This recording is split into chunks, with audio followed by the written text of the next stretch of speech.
Hello and welcome to the Gaggle, where we challenge and, if necessary, destroy media narratives.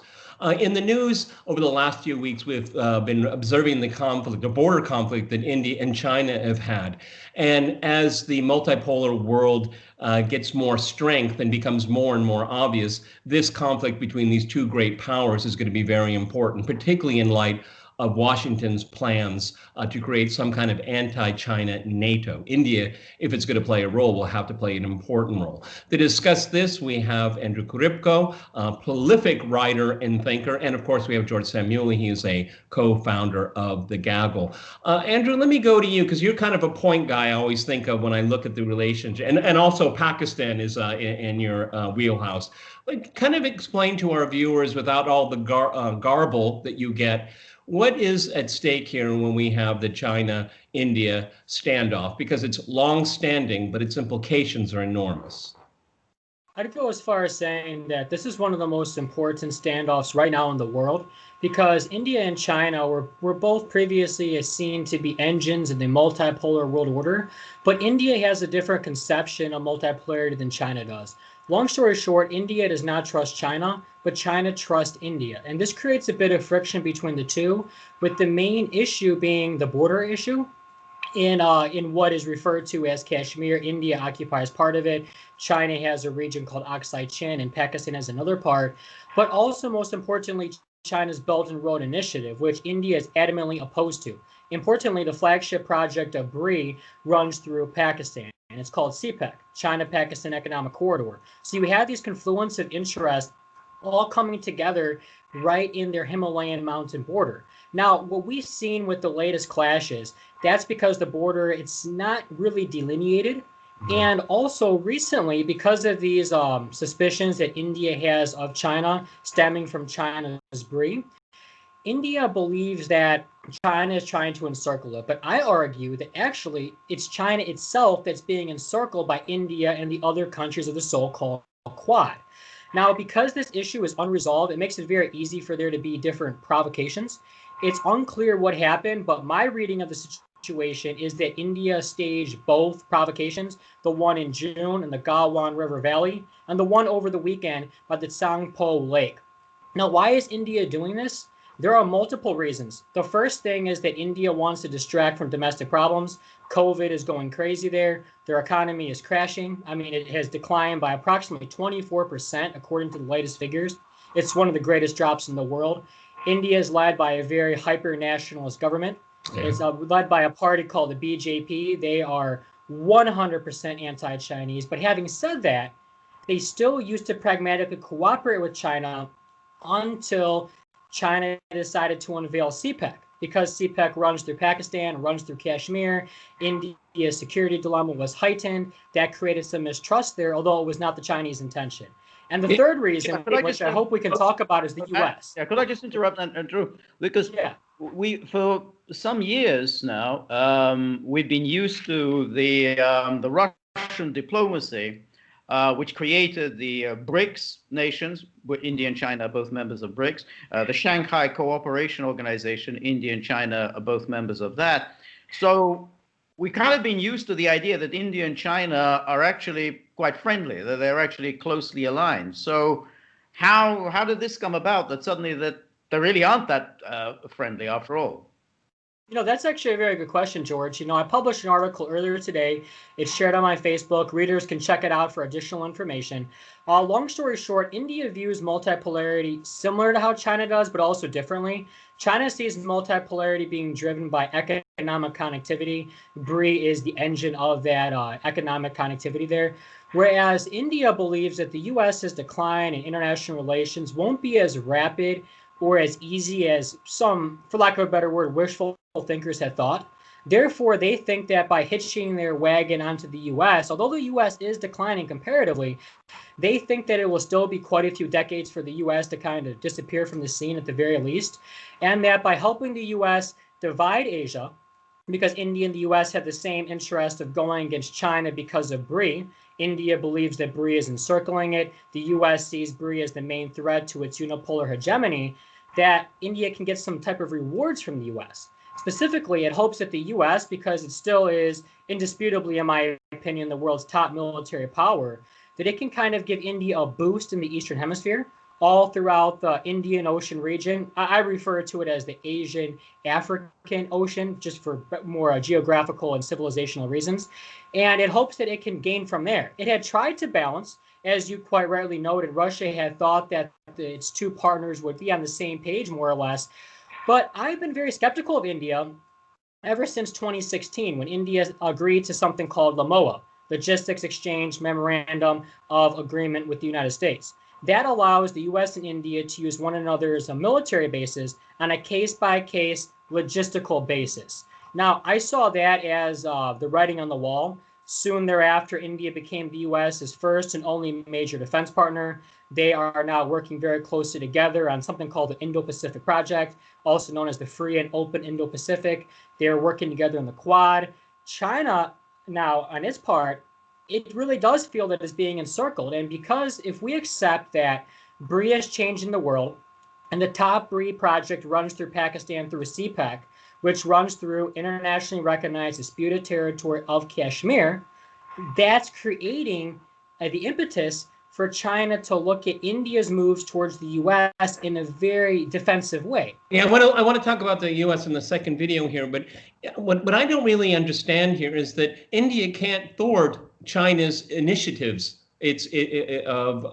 Across the Eurasian landmass. I mean, from a layman's perspective, it seems like India is just going to be left alone because almost everybody else is on board here. I mean, how do they benefit from that? And if it is because they think they're going to get rewards from the United States, which we will discuss in a little while, it seems to me a very narrow focus and a narrow focus that doesn't have very many rewards, at least in the present and the intermediate term. Because a long term, I don't see how India can at all slow down the initiatives that China has for economic development.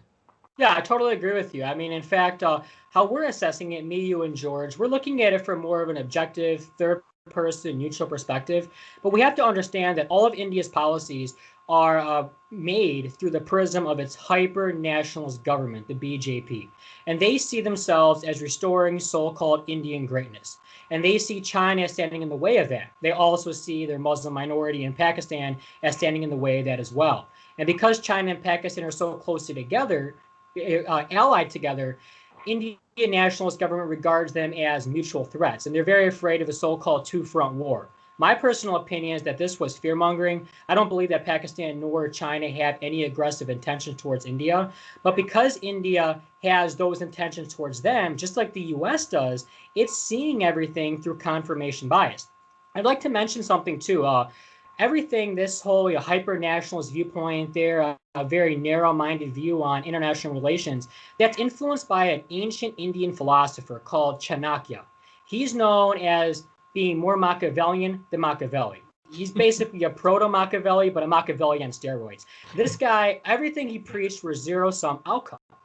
Now, India hadn't always seen its foreign policy in that way. During the old Cold War, I regard ourselves as being in the middle of a new Cold War. India wanted to multi-align. It wanted to be neutral. But lately, ever since the Soviet Union dissolved, China started rising, India started seeing itself, because it has a very paranoid viewpoint, because of this zero-sum perspective of Chanakya and its hyper-nationalist BJP leadership. As they say, if you're a hammer, every problem is a nail. And I don't see BRIA as being a problem. I see it as a development opportunity.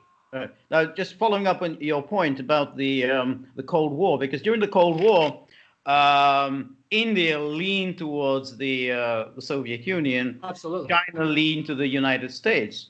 So now, I mean, Russia seems to want to be friends with both, but nonetheless, it's going to be a player in all of this. So how is Russia going to get itself involved, or will it not get involved?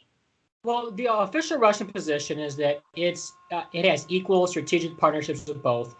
Unofficially, Russia is very closely cooperating with BRIA, but is not an official member. However, it does seem to be, in my personal opinion, in the process of reevaluating or recalibrating its commercial economic relations with China, given the fact that everything in the world right now is in flux. As regards India, Russia and India are still very close military partners. Russian arms exports to India did decrease by a whopping 42% between 2014 and 2018, according to the Stockholm Institute Peace Research Institute, SIPRI. They're regarded as the world's authority on the global arms trade. But there are approximately $15 billion worth of back orders in Russian-Indian arms deals. Right now, the Indian defense minister is in Moscow, where he will be arriving very shortly. Russia's hosting this year's SCO summits. And the defense minister will probably discuss some different deals because President Putin is expected to have his annual meeting with Prime Minister Modi next month in October. Now, how does this play into the Indo-Sino rivalry?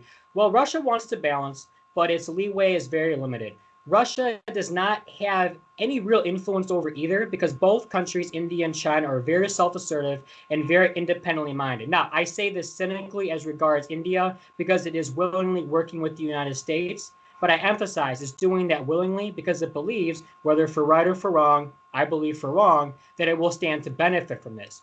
But what exactly could Russia propose that hasn't been proposed before between India and China? Okay, mutual de-escalation, that's already happening, it's failed. Why has it failed? I suspect that it's because India has an interest in provoking China, because India wants to make itself out to be a victim of so-called Chinese expansionism, which in turn creates the pretext for strengthening Lamoa to the point of a status of forces agreement that could be a mutual defense pact that we'll discuss later. Well, that's certainly how Western media is presenting it, is that China is being aggressive right now. As you pointed out, the COVID pandemic has hit India quite hard, and so India is being victimized by Chinese aggression. And then you're always hearing about Taiwan and Hong Kong, but they're all wrapped up into the same thing here. What I find interesting is that, kind of go back to your very first point here. It seems it's more of a war of words that are going on, and what the Indians are doing, as you said, is try to create more internal cohesion, and the Chinese are the perfect foil for that. Okay. Yes. Yeah, because I've been following the news reports about the border conflicts and all that, and it seems to me that if one side or the other, particularly the Chinese, wanted to make an example, they would do it, but they're not doing it. Yeah, it's not their style. Also, we need to remember that on the 5th of August 2019, India unilaterally annexed Kashmir, and they have been releasing maps claiming China's territory of Aksai Chin as part of Kashmir, given India's maximalist approach to the conflict. That is what really triggered China's part of the security dilemma. And that's why China has reacted very defensively towards all of these Indian border transgressions, because from the Chinese perspective, they have BRI. The top BRI project is CPEC. CPEC runs through disputed Kashmir. India claims the entirety of Kashmir, including the parts under China's control, Aksai Chin. And with India working closely with the United States and literally claiming claiming Chinese territory, China's seeing this whole containment noose tighten. They see it in the South China Sea. Now they're seeing the mainland counterpart. The mainland counterpart of the initial maritime foray in the South China Sea is in the Himalayas, all along the line of actual control between China and India. And Kashmir happens to be the flashpoint. Most people have previously regarded Kashmir as solely being a bilateral dispute between Pakistan and India. However, we must not forget that it is an international dispute because there are several UN resolutions about it. And China is a direct party to the conflict ever since 1962, when it took control of Aksai Chin, which, to remind you, India has reaffirmed its claims over. And because of this, because India is, in my opinion, being egged on by the United States, doing this for domestic reasons, but also believing that, see, India is the one trying to take advantage of COVID. India sees this global restructuring right now in what I call World War C, which is my little term for describing the full spectrum paradigm changes that have been commenced by the world's uncoordinated efforts to contain COVID-19. Everything is changing Andrew, everywhere. Hold that thought. Okay, we'll just continue our discussion here. You've been watching the Gaggle. Please like, share, and subscribe.